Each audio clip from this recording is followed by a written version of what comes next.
your Storm Tracker 13 forecast first. Sponsored by George Sink Injury Lawyers.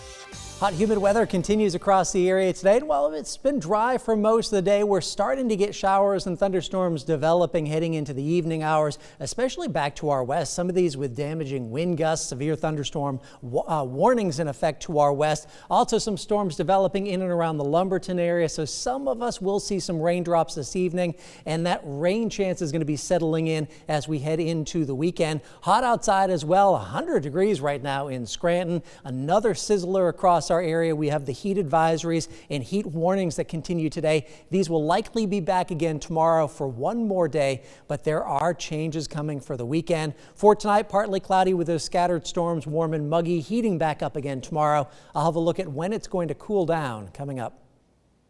Coverage you can count on at 5 starts now. Right now on News 13 at 5, the suspension is lifted for the Apache helicopter pilots who participated in the salute from the shore. We'll hear reaction from beachgoers who witnessed the flight. Then we'll hear from the district attorney of Robeson County and how he plans to fix the ongoing court backlog problem. After days of attacks between the U.S. and Iran, no new strikes were reported overnight, but tensions are still high. I'm Nana Bonsu with more on what Israel told the U.S. about a plot to kill the president. Thanks for joining us for News 13 at 5. I'm Adriana Lawrence. And I'm Annette Pegler. New tonight at 5, the U.S. Department of War has reinstated the 8 South Carolina Apache pilots who participated in last weekend's salute from the shore flyover. News 13's Morgan Baker spoke with people who say they're glad the pilots have been cleared to return to the skies.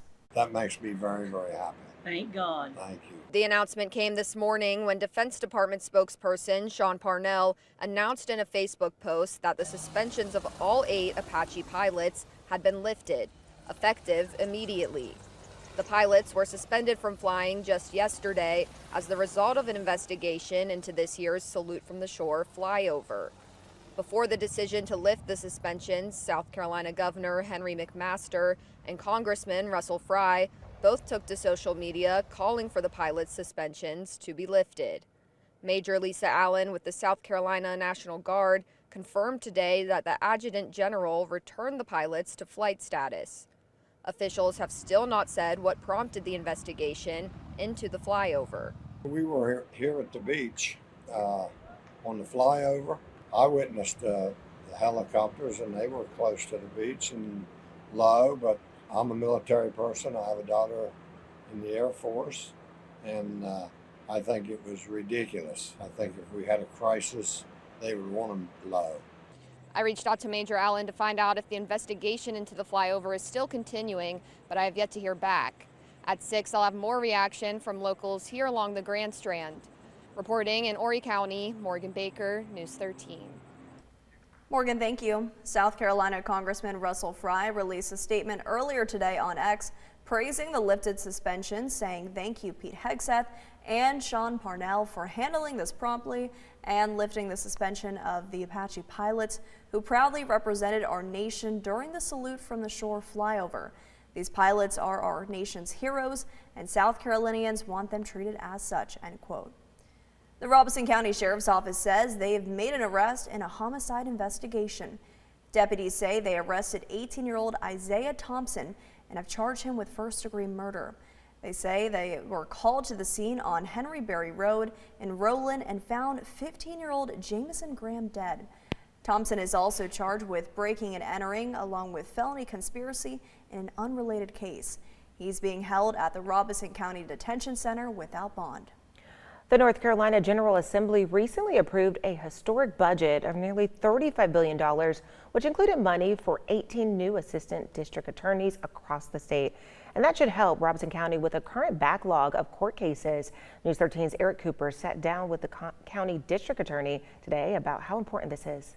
Robeson County District Attorney Matt Scott says that they will be getting 7 new assistant district attorneys after years of lobbying for help. A workload assessment study done by the National Center for State Courts showed high caseloads in rural areas like Robeson County. That study showed the DA's office have 14 attorneys, and that includes Scott, but should have 28 for the amount of cases in the county.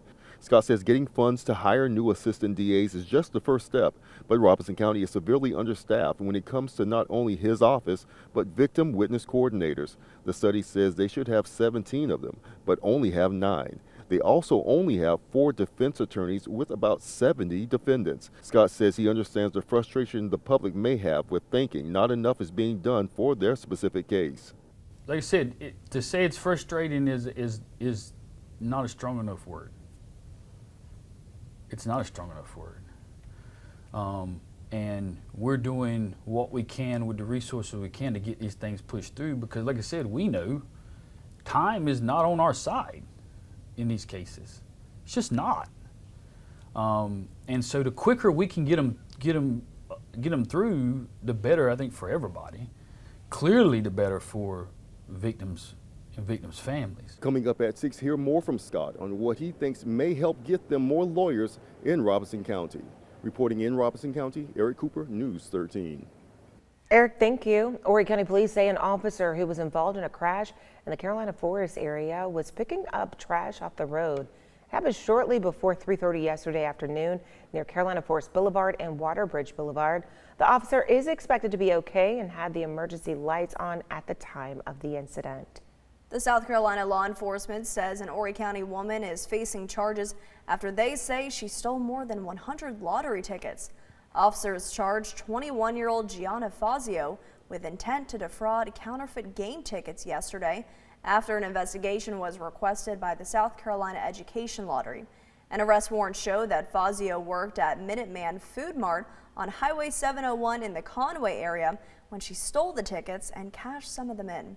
She was released from the J. Reuben Long Detention Center on a $2,500 bond.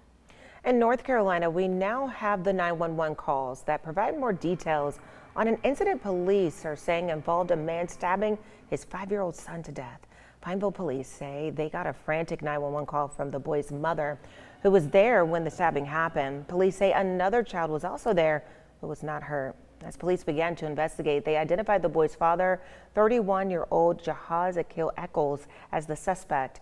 Here's a snippet from one of those calls. My baby father just kicked my door in. Is he inside the apartment? He is. Does he have any weapons? I don't know, he could. Now, police say Eccles did have a weapon, a knife actually. He was charged with first-degree murder and was taken to the Mecklenburg County Jail. Officials did not immediately release the 5-year-old boy's name. News 13 on-time traffic, sponsored by Joy Law Firm. Just call Joy.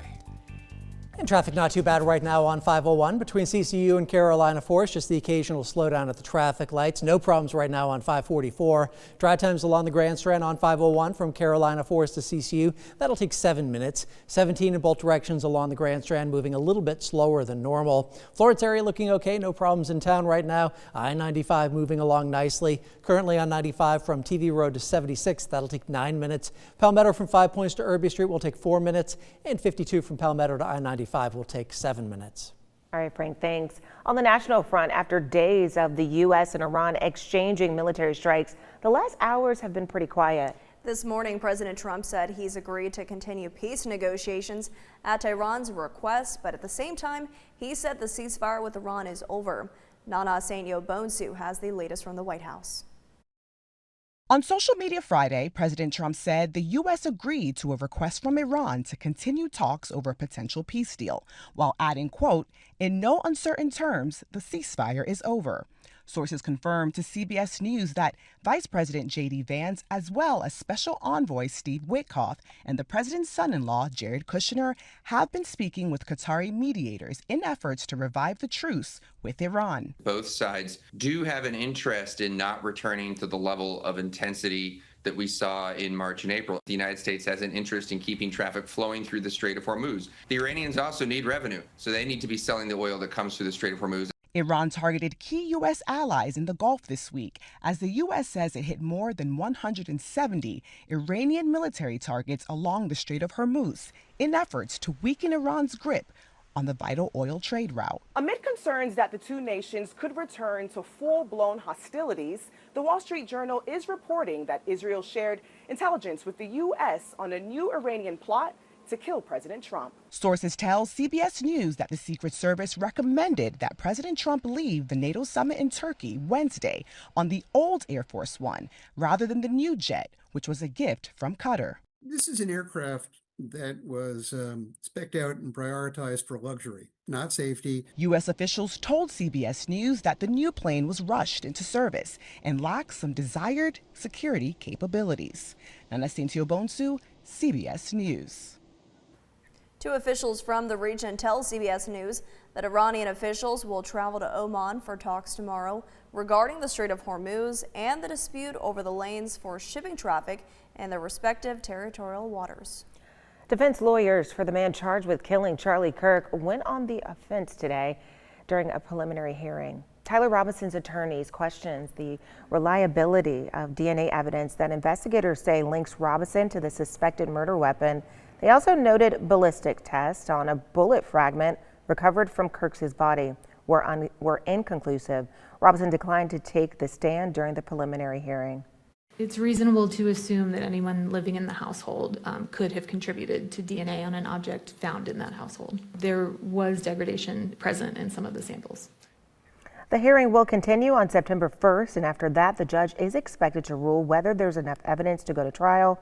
Robinson is accused of fatally shooting Kirk during an event at Utah Valley University last September and has not entered a plea. Prosecutors are seeking the death penalty. The parents of a Mississippi teen are demanding answers following his death.